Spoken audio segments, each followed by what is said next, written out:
নমস্কার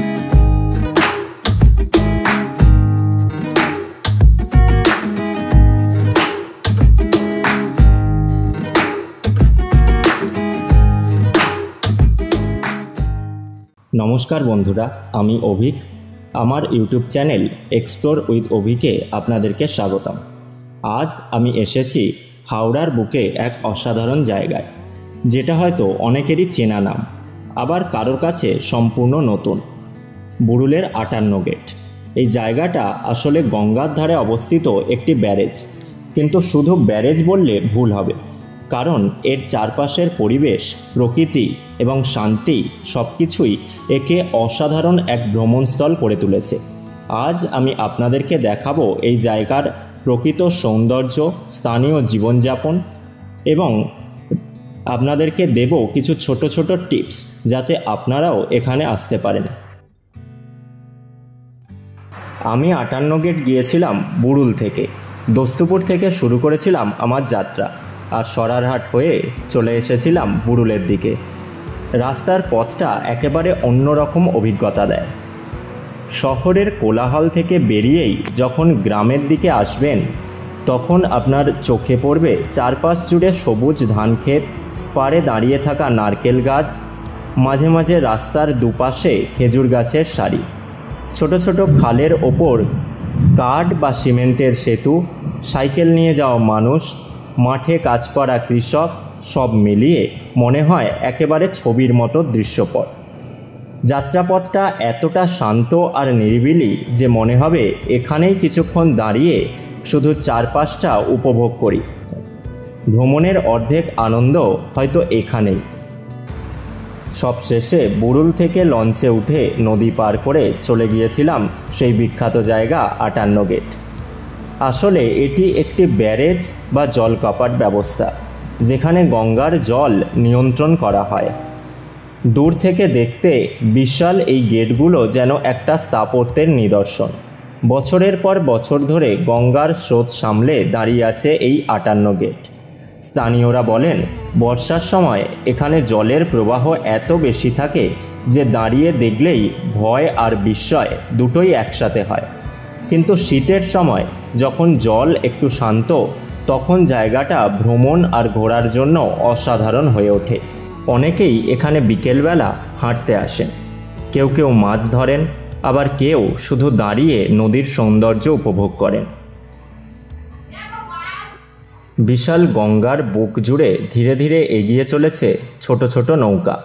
নৌকায় বসে মৎস্যজীবীরা মাছ ধরছেন, কেউ বা মালপত্র নিয়ে এক পার থেকে অন্য পারে যাচ্ছেন। দূরে সূর্য যখন অস্ত যায়, তার আলো গঙ্গার জলে প্রতিফলিত হয়ে তৈরি করে এক অসাধারণ দৃশ্য। আপনি যদি ক্যামেরা নিয়ে আসেন, তাহলে প্রতিটা ফ্রেম হবে পোস্টকার্ডের মতো সুন্দর। এখানে দাঁড়িয়ে শুধু নদীর দিকে তাকিয়ে থাকলেই বোঝা যায় সময় যেন থমকে গেছে। চারপাশের নীরবতা, মাঝে মাঝে শুধু পাখির ডাক আর ঢেউয়ের শব্দ। শীতের সকালে কুয়াশা ঘেরা নদীর ধারে হাঁটার আনন্দ একেবারেই অন্যরকম। আবার গ্রীষ্মের বিকালে গঙ্গার হাওয়া এতই ঠান্ডা লাগে যেন মনে হয় এটাই প্রকৃতির এয়ার কন্ডিশন। এক কথায় 58 গেট শুধু ইঞ্জিনিয়ারিংয়ের জন্য নয়, প্রকৃতি প্রেমীদের জন্য এক স্বর্গ। 58 গেটের চারপাশে স্থানীয় মানুষজন খুবই আন্তরিক। রাস্তার ধারের দোকানে পাওয়া যায় গরম গরম চা, মুড়ি আর পেঁয়াজি। ভ্রমণের মাঝে এ একেবারে অন্যরকম স্বাদ। চায়ের দোকানে বসে আড্ডা দিলে স্থানীয়দের মুখে শোনা যায় অনেক গল্প। কেউ বলেন কিভাবে বর্ষায় নদী উপচে পড়ে, কেউ আবার বলেন পিকনিকের সময় কিভাবে ভিড় জমে এখানে। আমার কাছে সবথেকে ভালো লেগেছে এখানকার মানুষের সরলতা।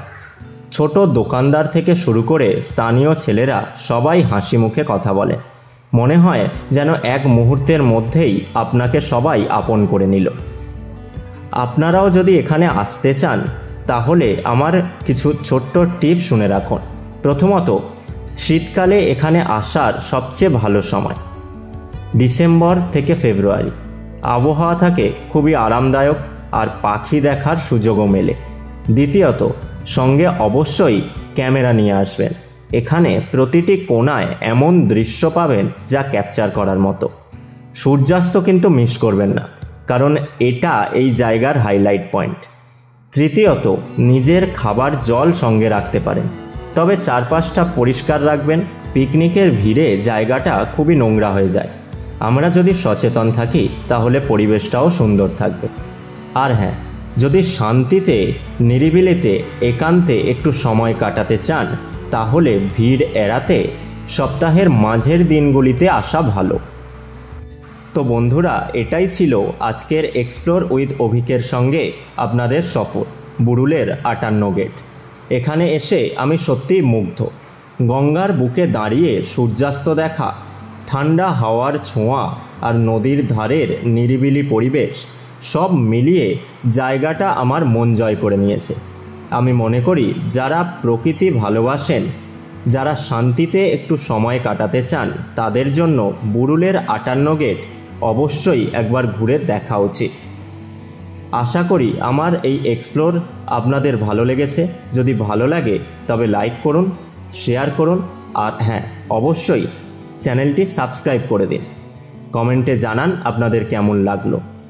ততক্ষণের জন্য ভালো থাকুন, সুস্থ থাকুন, আর হ্যাঁ, ঘুরতে থাকুন।